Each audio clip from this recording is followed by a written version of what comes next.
day everyone, I am Abigail Pangan and together with Miss Torreja, Miss Castañeda, Miss Manaay, and Miss Luciñara, we are going to tackle about the Chapter 6 of Applied Linguistics with the objectives of recognize ethnography and ethnolinguistics research as viable tools to improve and advocate languages, to argue on code switching as a product of subform of language, draft a language policy that could be relevant to culture and social groups in the community, and lastly, to discuss the language teaching and learning scenarios that show the application of linguistics in culture and society. So the lessons to be covered are the following. Ethnolinguistics, to be presented by Miss Luciñara. Code switching, to be presented by Miss Torreja and Miss Pangan. And lastly, the discourses of language in cultural and social relevance, to be presented by Miss Castañeda and Miss Manaay.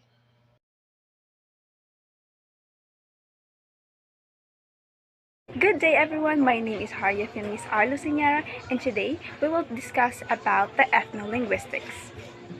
Ethnolinguistics is the study of the interrelation between a language and the cultural behavior of those who speak it.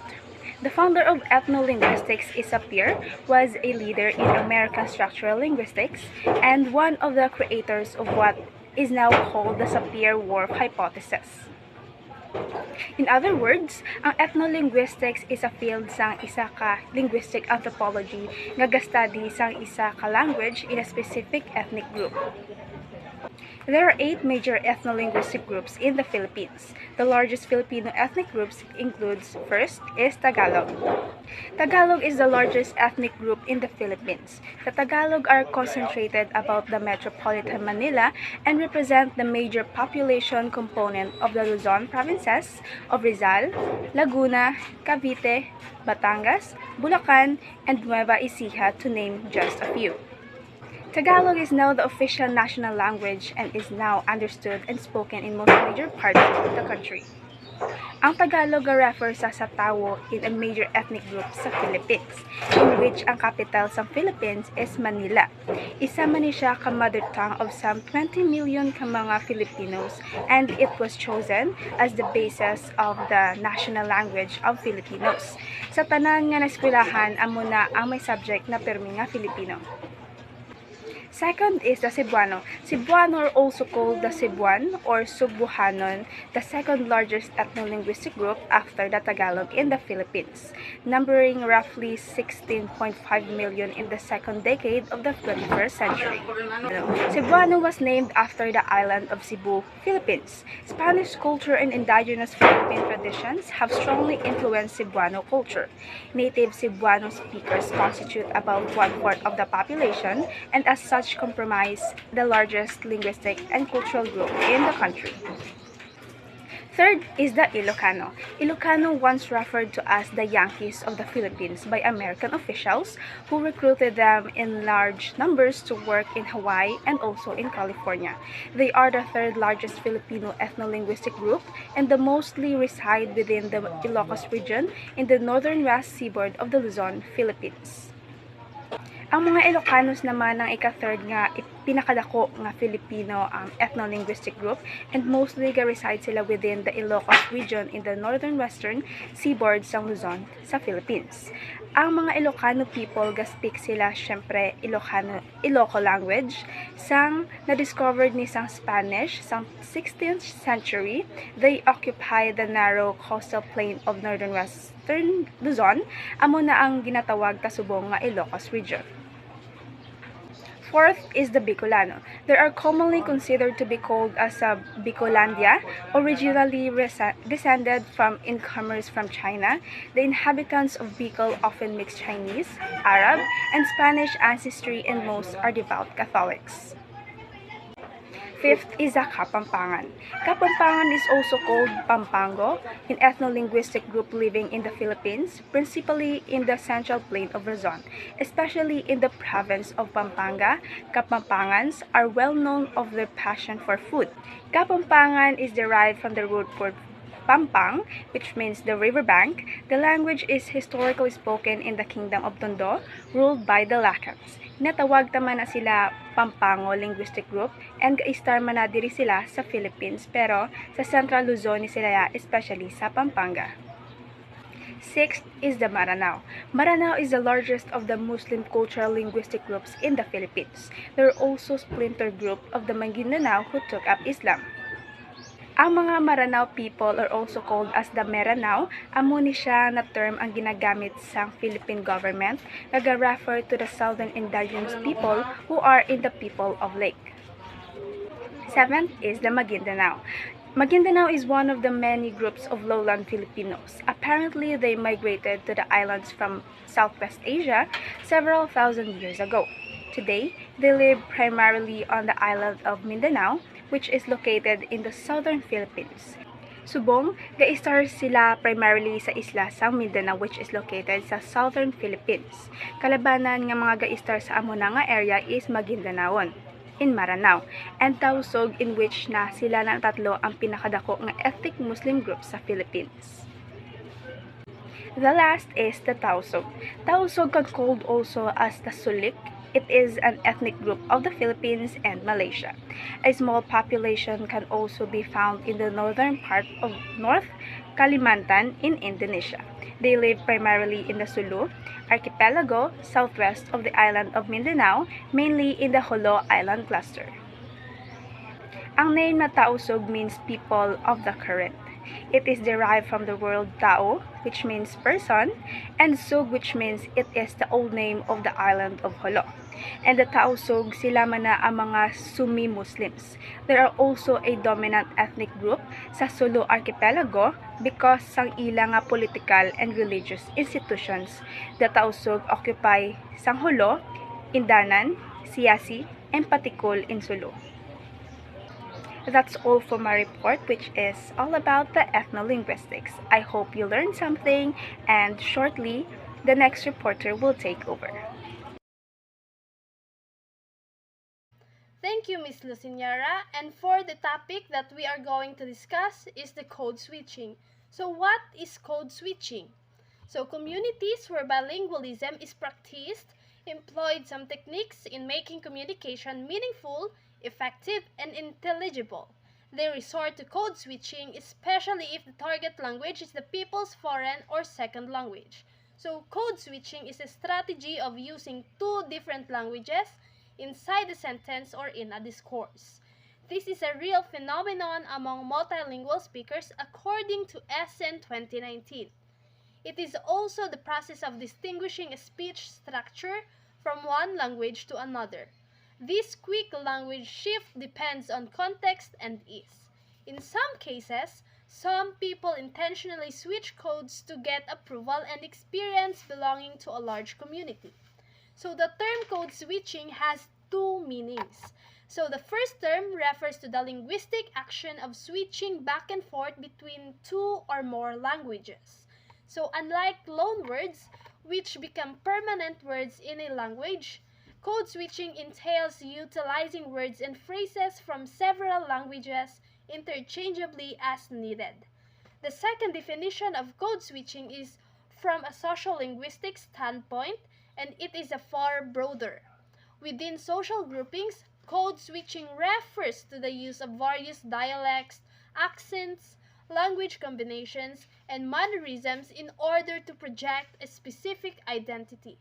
According to this concept, everyone uses code switching to modify their linguistic style depending on who they're talking to and what they're talking about or where they are and other factors. As code switching technique spreads, identity researchers, social psychologists, and sociologists become more interested in its aspects and elements. So in linguistics, when a speaker switches between two or more languages or a language varieties in the context of single conversation or circumstance, this is known as code switching or language alternation. When multilinguals converse with one another, they may use components of many languages. So some of you may wonder why code switching was discussed after ethnolinguistics. It is because we are studying the interrelation between a language and a culture, just like with the code switching, we apply language in a way that we mix it, for example, with English, Spanish, or Greek to our dialects. Age, class, geographic region, upbringing, and ethnicity are among factors that influence code switching in social groups.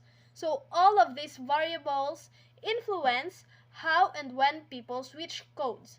So bilingual and monolingual speakers often use code switching as a communicative option when expressing intelligible ideas in the target languages becomes a hindrance. This does not only apply to others but also to local dialects. However, some speakers intentionally use code switching to make the conversation intelligible to a group that uses the same language. Sometimes, language users switch within a single language by mixing their dialects. Despite the shifting of languages from one to another, the elements of language such as phonology, morphology, syntax, semantics, and context are still intact according to SN 2019 again. So what is the significance of code switching? So when someone switches their language, depending on who they are with, it is usually to blend in better with that group. So people code switch for a variety of reasons: to better blend in with a certain group, or people change their word pronunciation and dialects. So, or sometimes as a force of habit, or to convey thoughts and concepts that might be easier to explain in a specific language. For the most part, we code switch to identify with a particular social group, and most of the time, we don't even realize that we're doing it. So code switching happens subtly and in more situations than with only bilingual speakers. So we are going to provide a PDF file, which is a code switching in sociocultural linguistics from Chad Nilip of University of Colorado Boulder. And this paper reviews a brief portion of the literature on code switching in sociology, linguistic anthropology, and social linguistics, and suggests a definition of the term for sociocultural analysis. So code switching is defined as the practice of selecting or altering linguistic elements so as to contextualize talk in interaction. This contextualization may relate to local discourse practices, such as turn selection or various forms of bracketing, or it may make relevant information beyond the current exchange, including knowledge of society and diverse identities. So the next slide would be reported by Ms. Torreja. Thank you, Ms. Pangan. Once again, good day everyone. I'm Angeline Torreja and I'm your next reporter. In these slides, we will learn more about code switching and sentences. First examples we have, kita tayo sa 4th floor of this mall. Maghahanap ako ng toys. Next, naka-on yung lights ng motor mo. Please off mo na yan. We have also, sabi niya, hindi siya makakalimot sa akin. Pero after 2 weeks of being malayo sa isa't isa, nag-iba na siya. And last we have, buy tayo ng food sa labas after nitong ginagawa ko. We can see that the examples are given are some Konyo conversations or some Konyo language. So we can say that Konyo language is one of the examples of code switching or Taglish because many of us are unable to express our ideas or thoughts using a single language. Kaya may aragin na tao nag-struggle if isa lang nga language ang gamiton nila. Like for me, for example, gastorya ako sa mga amiga ko. Kag may isa ko ka-word na hiligay nun ang nabudlayan ko na i-express pero kabalo ko kung anong term niya sa English. So amo na, dira tagagamit sang code switching para ma-express ang aton idea. Next slides. In these slides, we will go over the 3 types of code switching. And these are the intersentential, the intrasentential, and the tag switching. The first type of code switching is the intersentential, where the shifting of languages happens at either end of the sentence. Word or words can be situated at the beginning or at the end of the sentence. Intersentential switching is code switching that happens between clause or sentence boundary. In this case, an entire clause or sentence is in one language, but the speaker switches to another language for a subsequent clause or sentence. Indirectly, the switching is concerned with the situation and the atmosphere of the conversations. Different from the other type, this switching is not limited to the insertion of one or two words. In addition, this switching should take place between at least two clauses, which also can be mean two sentences. Examples: if we ask you for a date, huwag kang sumama. On the first sentence, we put the English part at the beginning and the Tagalog phrase is at the end. Another example is, ito yon, it's so heavy. In this sentence, the English part comes at the end. The second type of code switching is intrasentential. It is the language shift in the middle of a clause or sentence. Without obvious hesitation, pauses and interruptions to emphasize the shift. The shift happens without the speaker knowing it. In this case, the speaker may switch parts, clauses, lexical items, or even morphemes. Intrasentential is code switching in which switches occur between a clause or sentence boundary. An example is from an English native speaker who speaks Tagalog or Filipino and has resided in Philippines for many years. I was in my office nang makita ko siya chased by the police and get your bag inside the car pati yung payong because it is raining. If ang intersentential ginabutang sa unahan kag sa dulo sang sentence, ang intra or intrasentential rather ginabutang ta sa tunga sang sentence or clause. Okay? Are you following? Okay. Let us now move on to the last type of code switching. It is sometimes called emblematic switching or the tag switching. It is a word or a tag question of a different language is inserted into an utterance of another language. As it is self-explanatory, in this type of code switching, a word or phrase from another language is tagged into the conversation. This is very much similar to intrasentential code switching. Example of this is the sentence below, which is, you are John, tama ba? Another example is, I told the kids na bawal ang TV tonight, or I told the kids no more TV tonight. Like pareho gid sila sang intrasentential na ara sa tunga, ang slang. But take note, class, the intrasentential switching is changing the language of one sentence or phrase, while tag switching is inserting a tag from one language to another one. That concludes my report. Next reporter, please. Good day, everyone. I am Lovely Ann Manaay, and together with Miss Castañeda, we are down to our last topic in Chapter 6, which is discourses of language in cultural and social relevance. So, language discourses are humans' mode of expression. The outputs from these discourses can become basis in determining the person's social and cultural relevance. So, we have 5 categories of discourse analysis. First, social-cultural analysis, synthetic analysis, structural analysis, cognitive analysis, and critical analysis. But for this lesson, we will focus on social-cultural analysis, which will be furtherly discussed by Ms. Castañeda. So, discourse analysis is one of the most popular qualitative analysis techniques. Let's start with the word discourse. So, discourse is a verbal or written communication between people that goes beyond a single sentence. Discourse analysis uses the language presented in a body of data to draw meaning. This body of data could include a set of interviews or focus of group transcripts.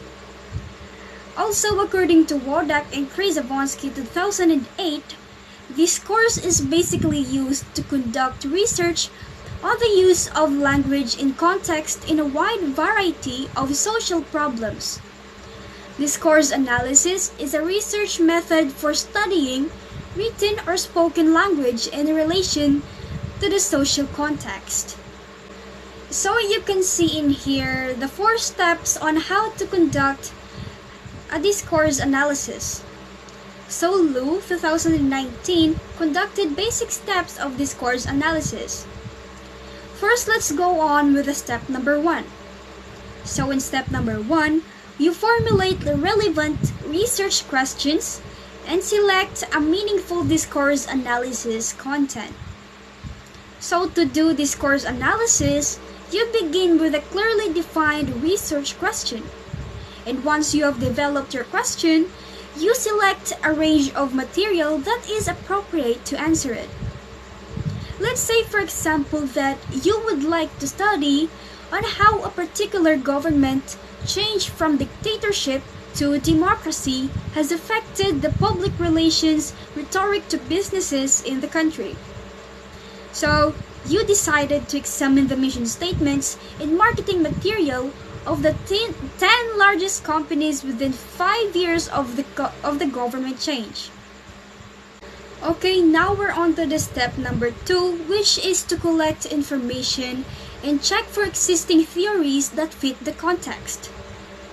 So in here, you must establish the social and historical context in which the material was produced and intended to be received.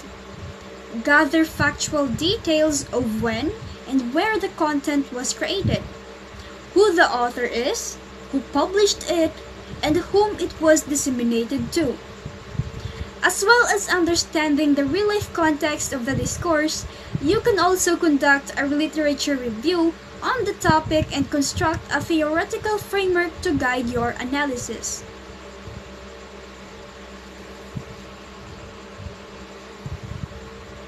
Let's say, for example, you research factual information on the politics and history of the country and on the businesses you are studying. So this example is still based on the first example, which is about businesses as well. So you also research theory on democratic transitions and the relationship between government and businesses. Now we're on to the step number 3, which is to analyze the subject of inquiry and check for patterns and themes. So these are among the content to analyze: structure, grammar, genre, conversational codes, nonverbal communication. So this involves closely examining various elements of the material, such as words, sentences, paragraphs, and overall structure, and relating them to attributes, themes, and patterns relevant to your research question. So for example, you analyze the selected material for wording and statements that reflect or relate to authoritarian and democratic political ideologies, including attitudes towards authority, liberal values, and popular opinion. Okay, now we're on to the step number 4. So in step number 4, we evaluate results and make conclusions. So once you have assigned a particular attributes to elements of the material, you reflect on your results to examine the function and meaning of the language used.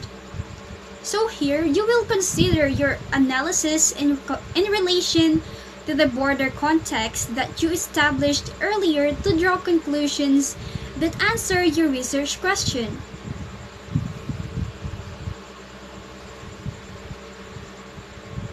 So, example, your analysis shows that the material published before the regime or government change used language that emphasized the quality and necessity of its services and products, while the material published after the shift to a democratic government emphasized the needs and values of the consumer.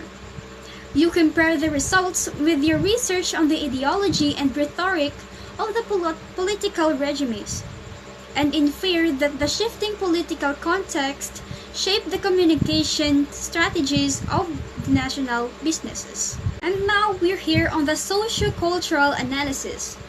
So, socio-cultural analysis investigates the purpose of occurrences in the social settings that does not only analyze expressions through the uttered words and sentences, but also other forms of sociocultural factors linked to discourse. Its ultimate goal is to discover how people would socially use their language and how language used contributes to the development of a relevant culture. That would be all for my part of the report. Thank you very much. Thank you so much, Ms. Castañeda. Once again, I am Lovely and Manaay, and now let us discuss the components of culturally and socially relevant discourse.